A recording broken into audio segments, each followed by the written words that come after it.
कविता, जरा जल्दी करो, कहीं मोहन उठ ना जाए। हो गया जी, बस आ रही हूं। हे भगवान, मोहन की रक्षा करना। अब हमारे पास मृत्यु के अलावा दूसरा कोई रास्ता नहीं है। मोहन सिर्फ 8 साल का था। मोहन, मेरे बच्चे, मेरे लाल, अपना ख्याल रखना और हम दोनों को माफ कर देना। हमारे पास इसके अलावा दूसरा कोई रास्ता नहीं है। इतना कहकर कविता और रामू दोनों नदी की ओर जाने लगते हैं। कुछ देर में वे दोनों नदी के पास पहुंच जाते हैं। कविता, घर में कुछ छूटा तो नहीं है? नहीं जी, घर में कुछ भी नहीं छूटा है जिससे मोहन को पता चल सके। इसके बाद रामू और कविता दोनों नदी में छलांग लगा देते हैं और वहीं अपनी जान दे देते हैं। अगली सुबह। माँ, ओ माँ, कहाँ हो? चलो मुझे जल्दी से खाना दे दो, बहुत जोरों की भूख लगी है। मोहन अपनी माँ को बुलाता है, लेकिन जब कोई जवाब नहीं मिलता तो वो उठकर रसोई में जाता है। अरे माँ यहाँ भी नहीं है, इतनी सुबह सुबह कहाँ चली गई? मोहन परेशान हो जाता है और पूरा घर में ढूंढता है, लेकिन जब उसे घर में कोई नहीं मिलता है तो उसे चिंता होती है। इसके बाद वो पड़ोस में जाकर अपनी माँ के बारे में पूछता है। रघु चाचा, मेरी माँ को देखा है क्या? पता नहीं इतनी सुबह सुबह कहाँ चली गई। नहीं मोहन, मैंने तुम्हारी माँ को नहीं देखा। ठीक है रघु चाचा। मोहन उदास होकर अपने घर लौट जाता है और आंगन में बैठ जाता है। पता नहीं माँ और पापा दोनों कहाँ चले गए। मुझे तो बहुत डर लग रहा है। हे भगवान, रक्षा करना। उन्होंने आज तक कभी मुझे अकेला नहीं छोड़ा। मोहन की आंखों में आंसू था। थोड़ी ही देर में मोहन की आंख लग जाती है और वो वहीं बैठे बैठे सो जाता है। शाम का समय। मोहन जल्दी से उठता है। माँ, बाबा। मोहन इधर उधर देखता है, उसे कोई नहीं दिखाई देता है। इसके बाद मोहन रोते हुए कहता है, हे भगवान, माँ बाबा दोनों कहाँ चले गए? अभी तक नहीं लौटे। कहीं मुझे छोड़ के तो नहीं भाग गए? मोहन भूखा था। वो उठकर घर में जाता है और घर में खाने के लिए ढूंढता है, लेकिन घर में एक दाना भी नहीं था। समझ नहीं आ रहा है क्या करूं। मुझे बहुत जोरों की भूख लगी है और पता नहीं माँ बाबा कहाँ चले गए। मुझे डर भी लग रहा है। भगवान मेरी रक्षा करना। मोहन बिना कुछ खाए पिए जाकर सो जाता है।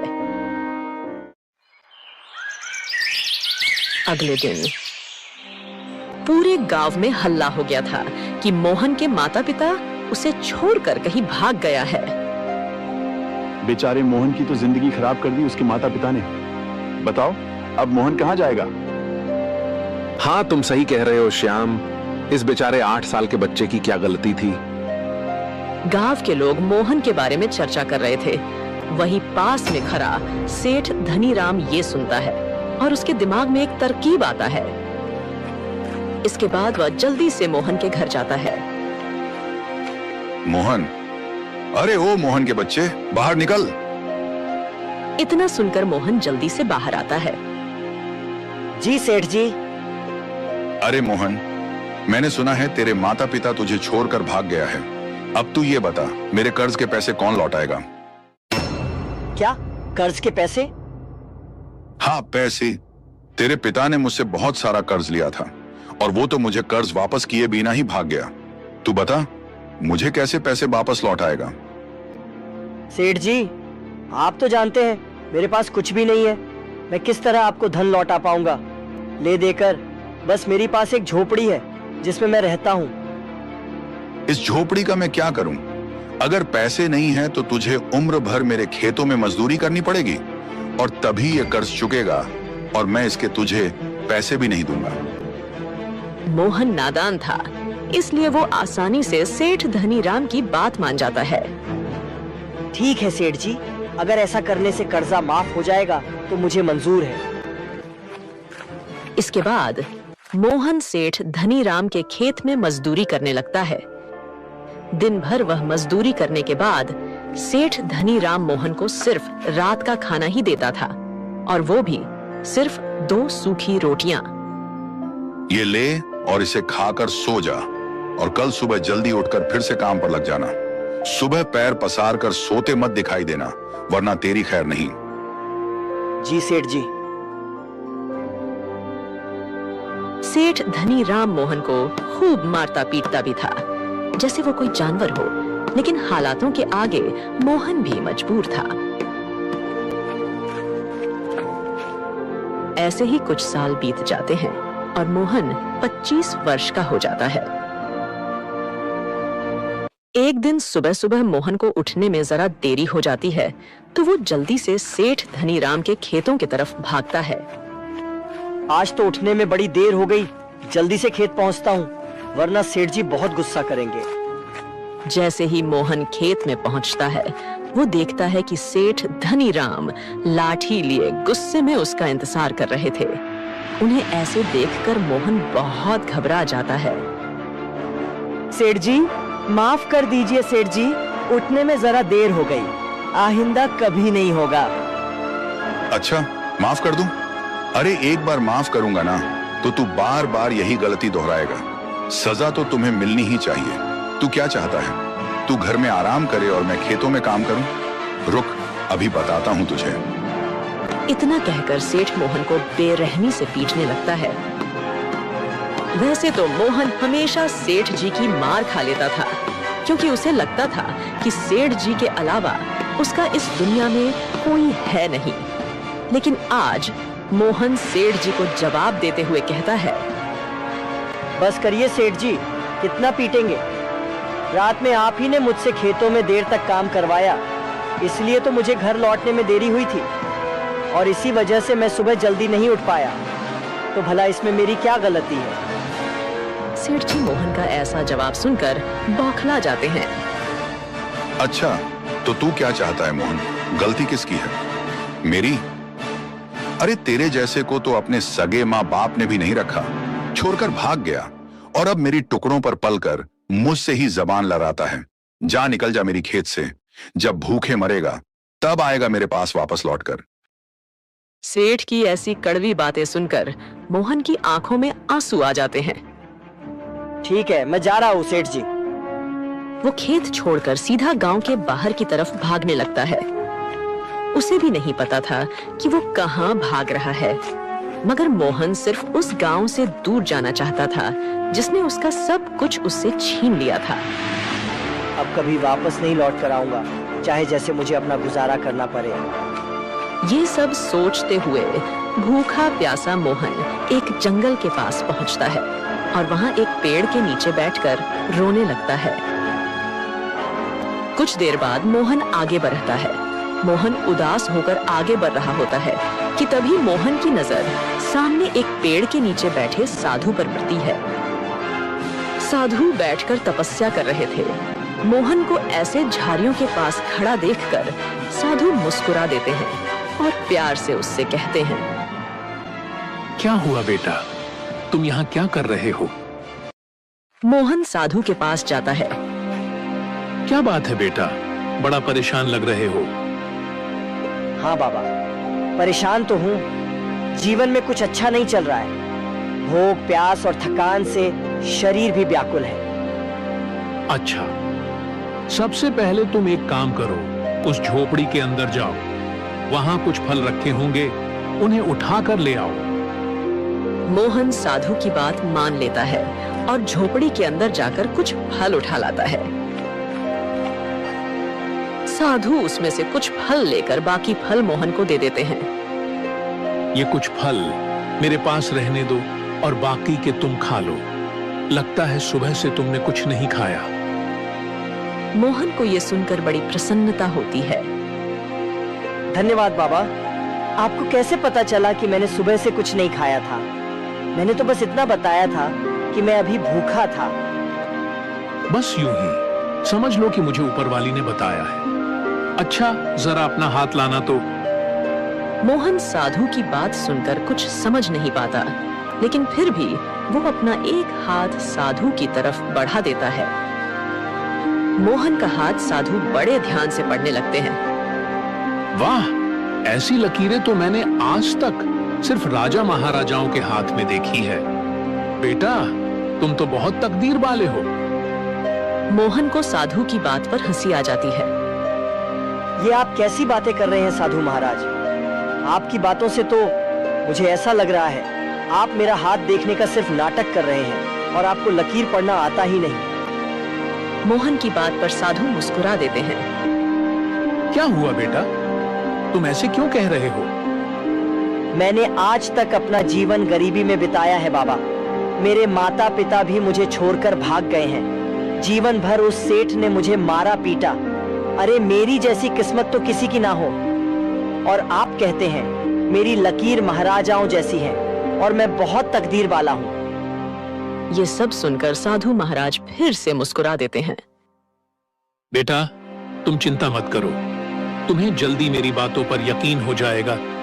मेरे ख्याल से तुम्हें यहाँ से पश्चिम दिशा की तरफ जाना चाहिए और ये फल अपने साथ ले जाओ, रास्ते में तुम्हारे काम आएंगे। इसके बाद मोहन साधु के दिए फल लेकर पश्चिम दिशा की तरफ चलने लगता है। शाम होते होते जंगल का रास्ता खत्म हो जाता है और मोहन को एक गांव दिखाई देता है। गांव देखकर मोहन को बड़ी खुशी होती है। आखिरकार गांव आ गया। मुझे कम से कम जंगली जानवरों के बीच जंगल में नहीं सोना पड़ेगा। कितना डरावना जंगल था वो। लेकिन अब मुझे रहने के लिए कोई जगह ढूंढनी पड़ेगी। मोहन गांव में इधर उधर किसी काम और जगह की तलाश में भटकने लगता है कि तभी उसे हीरालाल नाम के एक आदमी की मिठाई की दुकान नजर आती है। हीरालाल एक बूढ़ा आदमी था और सभी ग्राहकों से बड़े प्यार से बात कर रहा था। मोहन को देखकर वो उसे कहता है, अरे क्या हुआ बेटा, कौन सी मिठाई चाहिए तुम्हें? आज से पहले तुम्हें कभी देखा नहीं। तुम इस गांव के लगते नहीं हो। जी वो नहीं, मैं इस गांव का नहीं हूँ और मुझे कोई मिठाई नहीं चाहिए। क्या मुझे आपकी दुकान में अभी कुछ काम मिलेगा? बदले में आप मुझे बस आज रात गुजारने के लिए जगह दे दीजिए। अच्छा ठीक है, तुम ये सब मिठाई के खाली डब्बे संभालने में मेरी मदद कर दो।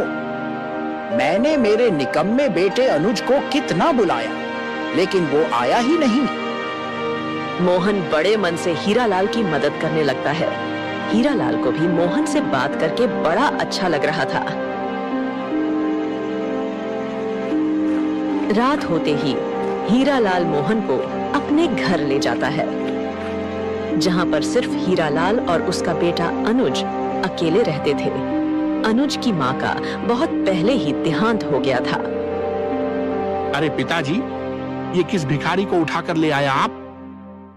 तमीज से बात कर अनुज, ये मोहन है। आज रात ये यही रुकेगा। इसने आज मेरी बहुत मदद की है। और तुम क्यों नहीं आए थे दुकान पे? आज कितना काम था? अरे ओ पिताजी, मैं थोड़ा व्यस्त था। हाँ, सब जानता हूँ तू कितना व्यस्त रहा होगा। अरे अपने दोस्तों के साथ घूमने निकल गया होगा। खैर, ये सब छोड़ो, मैं जल्दी से खाना बना देता हूँ। नहीं, आप रहने दीजिए। खाना मैं बना दूंगा। आपने मुझे यहाँ रुकने दिया है, वही बहुत है। सच में तुम खाना बना दोगे? हाँ, जरूर। और देखना, आपको मेरे हाथ का खाना ना बहुत पसंद आएगा।